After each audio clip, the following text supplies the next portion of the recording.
potrně.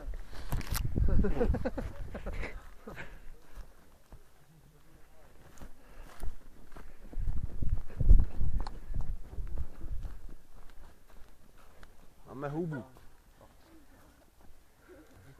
To nebyla, teda. Ale pěkná.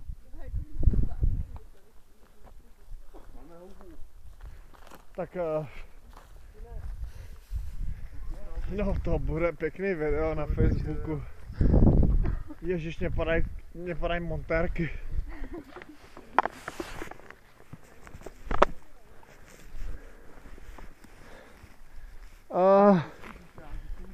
Psitko.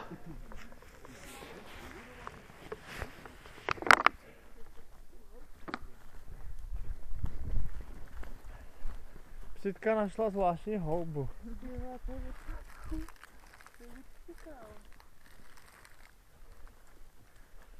Ty to točíš. No. Já bych to stihla ještě.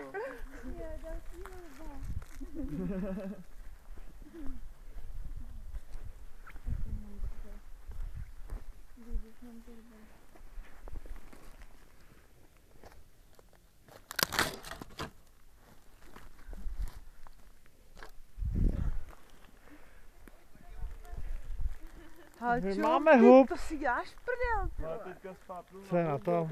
Nevím, je to prostě... Mně to nevadí.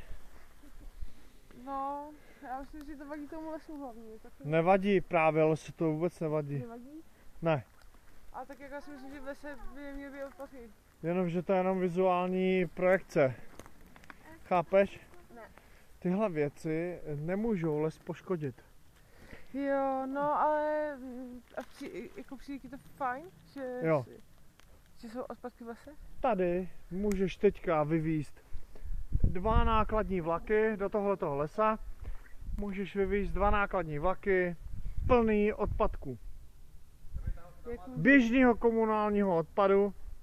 Prostě PET flašky, vohrysky, zbytky kostí, já nevím, co ještě zbývá takhle. Skořápky od vajíček a tak dále. A tenhle ekosystém to nějak nepoškodí. Ale opovaž se tady vylejt litr třeba motorového voleje. Hovno. Tak to posereš. A když do sebe Jo. nalijou, V tom je ten rozdíl, chápeš? někde majstra. Protože když tady vyleješ, když tady vysypeš Do sebe. Tatrovku skleněných flašek od piva, tak to ten ekosystém nijak nepoškodí. Ale A když tady vyleješ prostě ropný produkt, tak to už není. jsou taky ropný produkt, no. jenomže ty prostě se nepropojou tady s tím systémem, že jo? Ty vole, to je nějaká ekologická agitka, že jo? Se napijem. Takže nakonec si musíme říct, že... A teď mě dorazí ten Honza Beka z Greenpeace, ale nepřijel. Zalo, řekni něco pro Greenpeace. Čau. Greenpeace. Peace to Greenpeace. Peace. Co bych chtěl říct já třeba? Green. Polepte mě prdel i s vaší mámou ožralou. Green. Peace.